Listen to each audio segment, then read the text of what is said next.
नमस्कार, मैं हूं अंकुर। आप देख रहे हैं सत्य हिंदी। एक नजर अब तक की सुर्खियों पर। शंकराचार्य स्वामी अभिमुक्तेश्वरानंद सरस्वती ने आई लव मोहम्मद और महादेव विवाद को जनता का ध्यान वास्तविक मुद्दों से भटकाने की सोची समझी साजिश करार दिया। उन्होंने महादेव के प्रति इस तरह की भाषा का इस्तेमाल करने को अपमानजनक बताते हुए सख्त नाराजगी जाहिर की। बिहार के बेतिया में एनआई से बातचीत में शंकराचार्य ने कहा, I love Mohammed, I love Mahadev विवाद को शुरू करके लोगों का ध्यान असल मुद्दों से भटकाने की कोशिश की जा रही है। महादेव पूजा के विषय हैं या प्रेम के, ये महादेव का अपमान है। मोहम्मद के बारे में मुझे नहीं पता, जो मोहम्मद के साथ हैं वो जानते होंगे, लेकिन आई लव महादेव कहना महादेव के लिए सम्मान है या अपमान? ये महादेव के प्रति असम्मान है, अपमान है। हम महादेव के साथ ऐसी भाषा का इस्तेमाल नहीं करते। बता दें कि मुस्लिमों ने जब आई लव मोहम्मद कैंपेन शुरू किया तो जवाब में कुछ कट्टरपंथी हिंदू संगठनों ने आई लव महादेव अभियान शुरू किया। शंकराचार्य की आपत्ति यही है कि महादेव को तो पूजा जाता है, आई लव महादेव के मामले में बोलना ठीक नहीं है। बाकी आई लव मोहम्मद के बारे में मुस्लिम बेहतर जानते हैं कि वो सही है या गलत। उत्तर प्रदेश विधानसभा में विपक्षी नेता और सपा विधायक माता प्रसाद पांडे ने शनिवार को कहा कि पुलिस ने उन्हें और उनकी पार्टी की टीम को बरेली जाने से रोक दिया। बता दें, बरेली में हाल ही में आई लव मोहम्मद विवाद के बाद माहौल तनावपूर्ण बना हुआ है। माता प्रसाद पांडे के घर के बाहर स्थानीय पुलिस तैनात की गई। सपा की एक टीम उनके नेतृत्व में बरेली जाने वाली थी।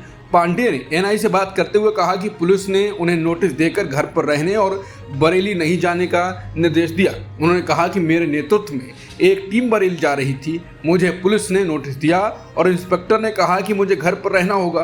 फिर बरेली के डीएम की तरफ से पत्र आया कि आपकी मौजूदगी माहौल बिगाड़ सकती है, इसलिए आप यहाँ न आएं।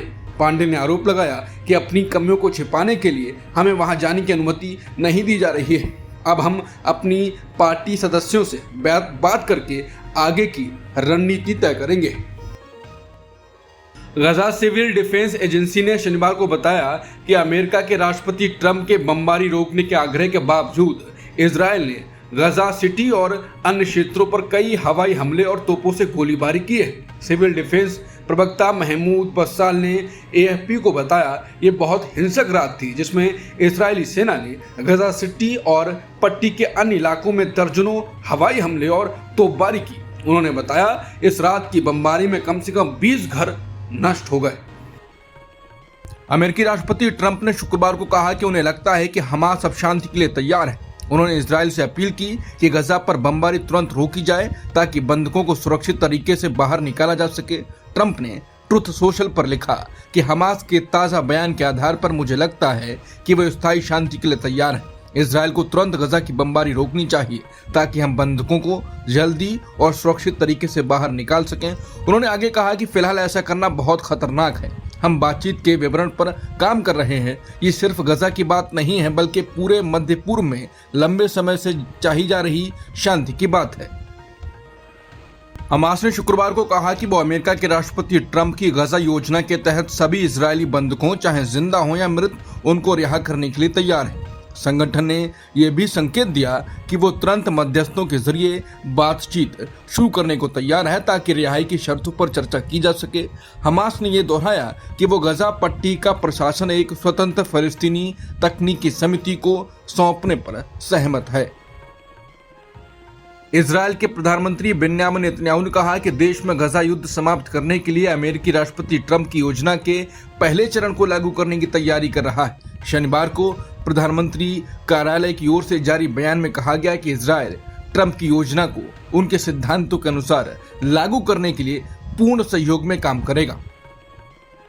प्रधानमंत्री नरेंद्र मोदी ने कहा कि गजा में शांति प्रयासों में जो प्रगति हुई है वो अहम है। उन्होंने अमेरिकी राष्ट्रपति ट्रंप की पहल की सराहना की और बंधकों की रिहाई के संकेतों को एक महत्वपूर्ण कदम बताया। मोदी ने कहा कि गजा में शांति स्थापित करने के प्रयास जब निर्णायक प्रगति कर रहे हैं, हम राष्ट्रपति ट्रंप के नेतृत्व का स्वागत करते हैं। बंधकों की रिहाई के संकेत एक बड़ा कदम है। भारत स्थायी और न्यायपूर्ण शांति के सभी प्रयासों का मजबूती से समर्थन करता है।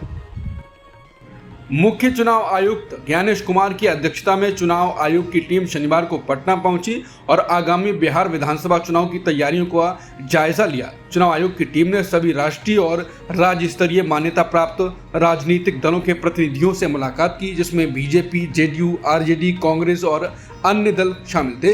इस दौरान चुनाव से जुड़े मुद्दों पर चर्चा की गई और पार्टियों से फीडबैक लिया गया। आने वाले समय में चुनाव आयोग बिहार विधानसभा चुनाव की तारीखों की घोषणा कर सकता है। सीपीआईएमएल के महासचिव दीपांकर भट्टाचार्य ने कहा कि चुनाव आयोग को स्पष्ट करना चाहिए कि 3,66,000 एक्स्ट्रा वोटर्स को क्यों हटाया गया। मंगलवार 30 सितंबर 2025 को बिहार की अंतिम मतदाता सूची जारी होने के बाद ये सवाल उठे। भट्टाचार्य ने अंतिम वोटर लिस्ट में 4 मुख्य समस्याओं की ओर ध्यान खींचा। उन्होंने कहा कि हटाए गए लोगों को पुनर्स्थापित करने का विवरण नहीं, ड्राफ्ट सूची से गलत तरीके से हटाए गए लोगों में से कितने अंतिम सूची में लौटाए गए ये स्पष्ट नहीं, महिलाओं की संख्या में कमी हुई है। एसआईआर से पहले 1000 पुरुष मतदाताओं पर 914 महिलाएं थीं, जो अब 892 रह गई हैं। कुछ क्षेत्रों में वोटर्स की संख्या घट गई। कई निर्वाचन क्षेत्रों में अंतिम सूची में वोटर संख्या ड्राफ्ट सूची से कम है। अस्पष्टता और पारदर्शिता की कमी है। वोटर लिस्ट की अंतिम संख्या 7 करोड़ 42 लाख है, जबकि जून 2024 को 7 करोड़ 89 लाख थी। बिहार विधानसभा चुनाव का शेड्यूल इस हफ्ते घोषित होने की उम्मीद है। इस बीच बीजेपी एनडीए के लिए चुनावी अभियान में आगे बढ़ रही है और पार्टी के नेता जमीन पर सक्रिय है।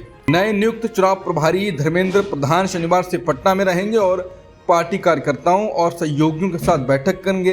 प्रधान पहले भी बिहार में काम कर चुके हैं और उन्हें जमीन का अच्छा अनुभव बताया जाता है। उनकी मुख्यमंत्री नीतीश कुमार के साथ अच्छी तालमेल को भी सीट बंटवारे में सहायक माना जा रहा है। सूत्रों के अनुसार बीजेपी का लक्ष्य चुनाव घोषणा के बाद 10 अक्टूबर तक सीटों का बंटवारा फाइनल करना है। दिवाली और छठ से ठीक पहले बिहार सरकार ने लाखों कर्मचारियों और पेंशन भोगियों को बड़ी राहत दी है। राज्य मंत्रिमंडल ने महंगाई भत्ता यानी डीए में 3% बढ़ोतरी को मंजूरी दे दी है।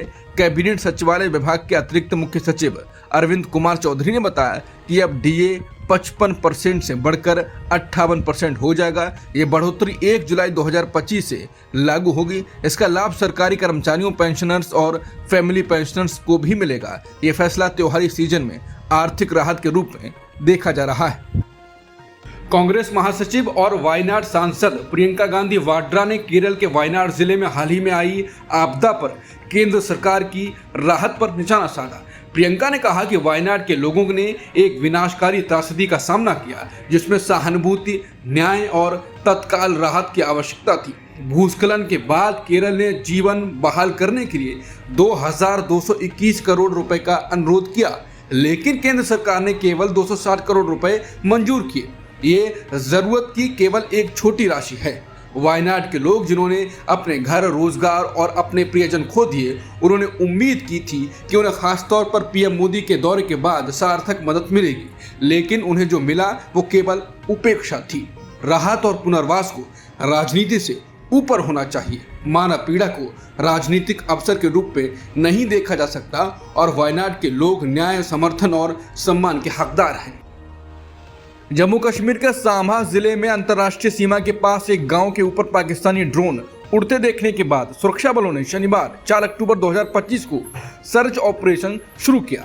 सुरक्षा अधिकारियों के अनुसार ड्रोन जैसी वस्तु पाकिस्तान की तरफ से आते हुए रामगढ़ सेक्टर के नंगा गांव के ऊपर मंडरा रही थी। यह घटना शुक्रवार 3 अक्टूबर की देर रात हुई, जिसने सीमा क्षेत्र में अलर्ट बढ़ा दिया। अधिकारियों ने बताया कि सुरक्षा बल और पुलिस टीमों को तुरंत तैनात किया गया है ताकि सुनिश्चित किया जा सके कि सीमा पार से किसी भी प्रकार का नशा, हथियार या अन्य सामान डाला न जाए।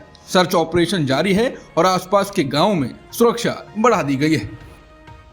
अमेरिका में नई H-1B वीजा फीस को लेकर बड़ी कानूनी चुनौती सामने आई है। स्वास्थ्य सेवा प्रदाताओं, धार्मिक संस्थाओं, प्रोफेसरों और अन्य समूहों ने शुक्रवार को संघीय अदालत में मुकदमा दायर किया। उनका कहना है कि नया नियम नियोक्ताओं, कर्मचारियों और सरकारी एजेंसियों के लिए अराजकता पैदा कर रहा है। बता दें, राष्ट्रपति ट्रंप ने 19 सितंबर को एक आदेश पर हस्ताक्षर किए थे जिसमें H-1B वीजा आवेदन के लिए $1 लाख की भारी फीस अनिवार्य की गई। इसे सिर्फ 36 घंटे में लागू करने की बात कही गई, जिससे नियोक्ताओं में घबराहट फैल गई और उन्होंने अपने कर्मचारियों को तुरंत अमेरिका लौटने के लिए कहा।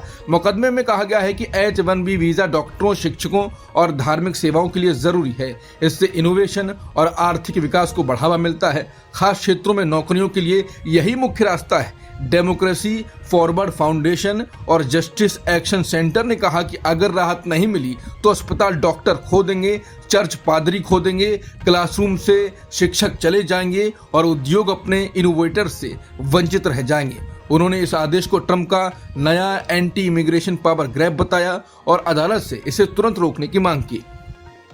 जापान की सत्ताधारी पार्टी ने शनिवार को पूर्व आर्थिक सुरक्षा मंत्री साने ताकाइची को अपना नया नेता चुना। इसके साथ ही वो देश की पहली महिला प्रधानमंत्री बनने की दिशा में बढ़ गई हैं। जापान में लैंगिक समानता के मामले में अंतर्राष्ट्रीय स्तर पर रैंक कम है, लेकिन साने ताकाइची इतिहास रचेंगी क्योंकि वो लंबे समय तक सत्ता में रहने वाली कंजर्वेटिव लिबरल डेमोक्रेटिक पार्टी यानी LDP की पहली महिला नेता होंगी। वो पुरुष प्रधान पार्टी की सबसे रूढ़िवादी सदस्यों में से एक हैं। ताकाइची ने आंतरिक पार्टी चुनाव में कृषि मंत्री शिंजिरो कोइजुमी को हराया। शिंजिरो कोइजुमी लोकप्रिय पूर्व प्रधानमंत्री जूनिचिरो कोइजुमी के पुत्र हैं। अब तक की खबरों में इतना ही। बाकी खबरों के लिए बने रहिए सत्यहिंदी.com के साथ। Copyright disclaimer under Section 107 of the Copyright Act 1976. Allowance is made for fair use for purposes such as criticism, comment, news reporting, scholarship, and research. Fair use is a use permitted by copyright statute that might otherwise be infringing.